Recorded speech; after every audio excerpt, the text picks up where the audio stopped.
What is going on, guys? Corrupt here. Today we're going to do our first weapon overview, starting with the ACW-R. This weapon is unlocked pretty easily with 20 rocket kills and 30 carbine kills. Now this gun is an odd duck, and we'll get into more of that later, but I don't know if it's just the new gun smell of all the little DLC weapons, but this thing is fun. Now the odd duck part comes in when its max damage is only 20, lowest in engineer class, minimum damage 16.7, which is second only to the Scar. Scar has 20. So this gun's a little odd. The reasoning behind that is because it fires a different round. This weapon system was designed to replace the M4, M16 family. This being the carbine version, ACR, meaning to replace the assault rifle version, M16. Now to explain the weapon damage further, this weapon will do 20 hit points of damage at 8 meters. Beyond 8 meters starts tail off to its minimum at 50 meters, which is 16.7. After 50, you're still going to be doing 16.7. Considering you're going to be doing torso shots, and we're not going to count the multipliers that Battlefield has for the headshots and lack of hit points for hitting extremities. One positive thing about this gun that I absolutely love is the reload time. Its high rate of fire means you chew through ammo, but at least if you keep one bullet in mag, you always reload at 1.85. That's no big deal for guys that can pop around corners and reload and then re-engage.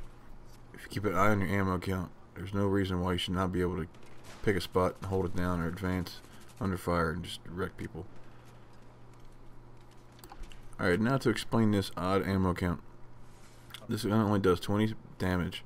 You figure to have a regular 31 clip or maybe even more bullets offset the low damage. But the round that it chambers is actually built for long range accuracy, and it's a bigger caliber weapon.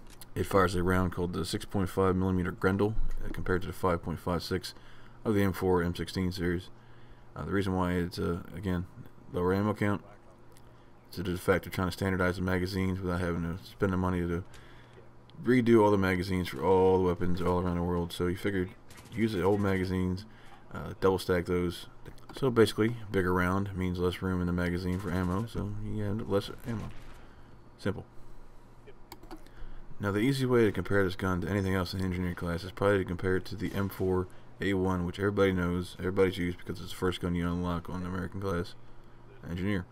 So, stacking up to M4, of course it has less ammo, it fires 50 rounds more per minute, it has less side-to-side recoil than the M4, worse hip fire, better ADS spread. What does all that mean? Basically this gun up close should do worse than the M4, but that's when this is where I believe the extra rounds per minute will offset any kind of spread. That's why I believe that this gun actually will be better close up in hip fire situations than the M4. Now speaking of longer range engagement, out past 30 meters this gun will kill faster than the M4 with any kind of attachments. If you compare the weapons with any attachments on them, at 30 meters this gun will kill faster than the M4, which seems kind of shocking, but that's where the 16.7 minimum does shine through. Something else worth mentioning, the bullets fired out of this gun will travel slower than bullets out of most engineer class weapons and most assault class weapons. It's due to the fact that it's a bigger round and it actually fires through the air slower, but it's more stable, that's why you get more accuracy. Now this is kind of an odd situation. The minimum damage, 16.7 after 50 meters, would make you think that you could go on against an assault rifle class guy, but you would probably lose. The reasoning behind that is it takes too many bullets to kill a guy at range. This gun may have less recoil, he can get headshots, but for a guy to sit there and take 6, 7, 8 bullets for you to kill him and stand there, he's pretty stupid. He's going to duck behind cover and get away from your fire and try to work around, flank you or whatever, and all you're going to do is basically expose your position by trying to let off a 8-10 round burst every time you kill a guy.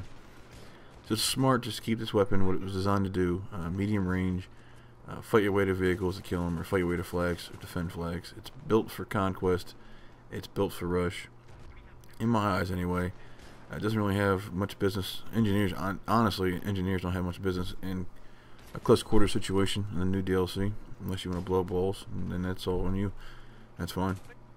Then I could see it, but if you're just running around trying to get killed on a weapon, you're probably going to lose and get really pissed off, because those new maps are just made for guns that are like shotguns or PDWs, honestly. Come on.